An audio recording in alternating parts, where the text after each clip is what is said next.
Okay. When the do you remember around the time when the mayor died, and I mean at the time he died, and what you felt was going to occur as a result of his death, or anything, or what went on shortly thereafter? Do you have any personal memories about that? Oh, I remember that extremely well, and that was a good deal of turmoil and great deal of uncertainty as to what was going to happen. And then, of course, when Belandic got chosen, it was sort of the general feeling that things would not change drastically, that things would just sort of go on. And I think for the most part, there were not any significant changes except as to who the number one person was, and I guess in that sense the change was significant.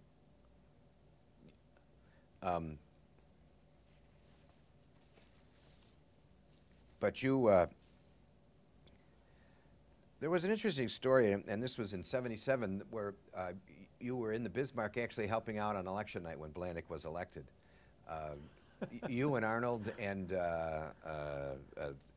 Bador, the three department heads, were at the Bismarck. Just collecting the numbers and evaluating them quickly. Did that happen in prior elections as well with Daley? No, I never was there for a primary election for anybody, and the only reason that I went on election night, I never did numbers. I wasn't acting as a political operative at those things. I went to indicate support and just be there and sense what was happening. Because there was a throwaway paragraph in the story saying that yourself and Arnold and Bador were there crunching numbers from the ward committeemen. I never crunched the political number. Never crunched the political number. Ed Bador was a good friend. Jim Arnold was an extremely good friend of mine. I still have a relationship with Ed Bador. Of course, Jim Arnold died a long time ago, but Mr. Bador lives in Springfield. Right, and I haven't seen Ed and his wife Judy for a long time, probably a couple of years now, but we do exchange phone calls once or two or three times a year, and I'm sure hopefully we'll see each other again. We're good friends. So it's just that one particular evening you were there. Well, it would not be at all unusual for me to show a modicum of support of whoever was mayor. For the incumbent, yes. Yeah. I think I would always make what I would consider an extremely modest contribution to whoever was mayor, and never play a political role. And the amount of money that I contributed, I'm sure, did not change the course of events at all. So, do you think that the Shachtman decrees have helped improve personnel function, or the personnel of the city?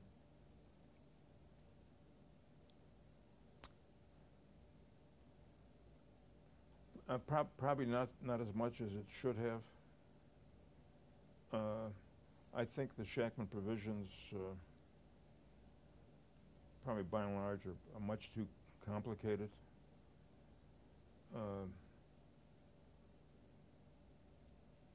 I think it could have been done better.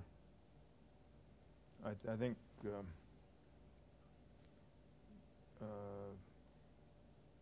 the way that the various lawyers on both sides developed it and how it went forward were too much concerned about minutia and not enough concerned about substance. And I think obviously what has happened in the last number of years, in the way that it's been manipulated, is an evidence that it's gone in the wrong direction.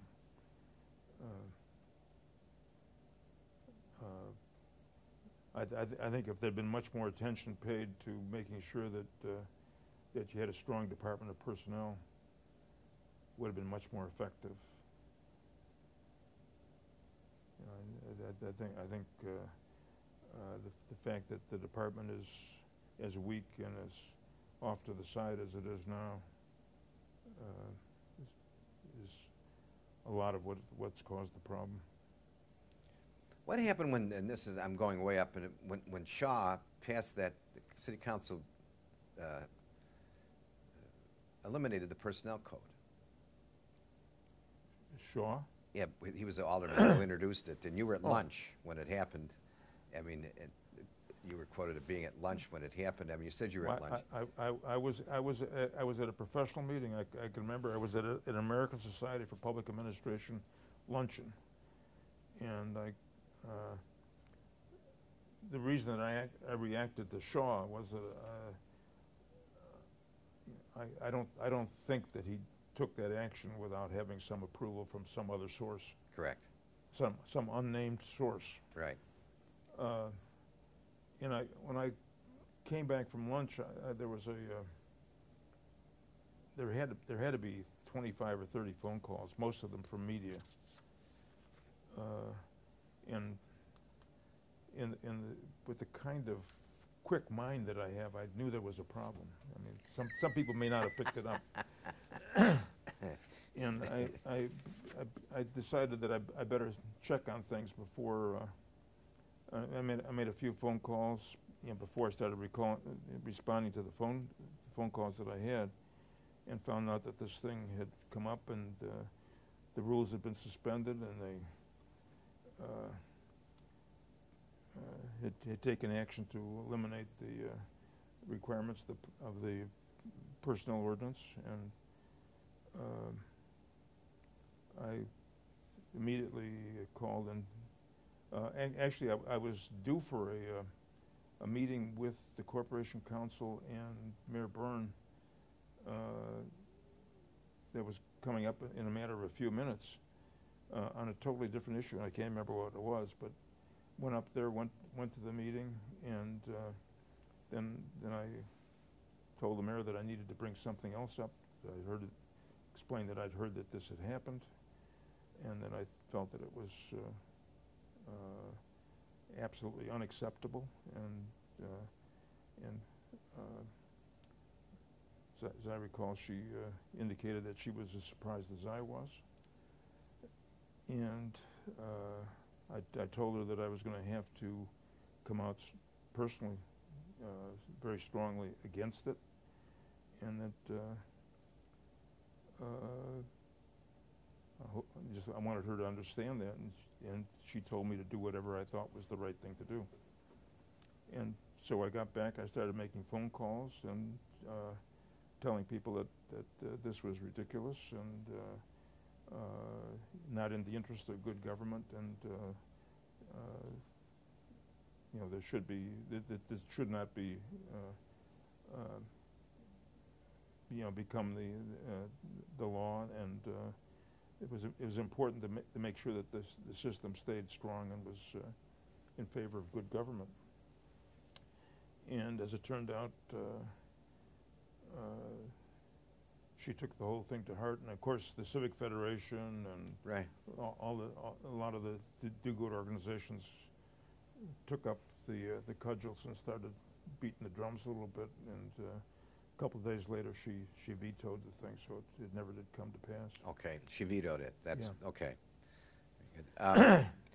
Back to the mayor again, if you don't mind. You're talking about the mayor, right? The mayor, yes, yes. However, if the son is going to become the mayor, because he will have served longer this month, but in your mind, the mayor. Thank you. Okay. What would you consider to be his greatest strength or strengths?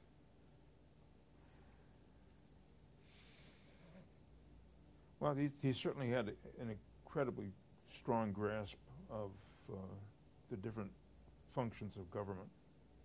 He certainly understood budget and finances extremely well, and he had a respect, you know, for the service that government produced and provided to the citizens, and felt that was.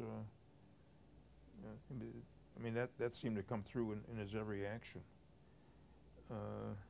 And his biggest concern was making sure that that whatever he did was, providing good services at the other end. And he certainly gave strength and support to the people that worked for him, that were working to that end. And he didn't fool around with people that didn't work to produce good results.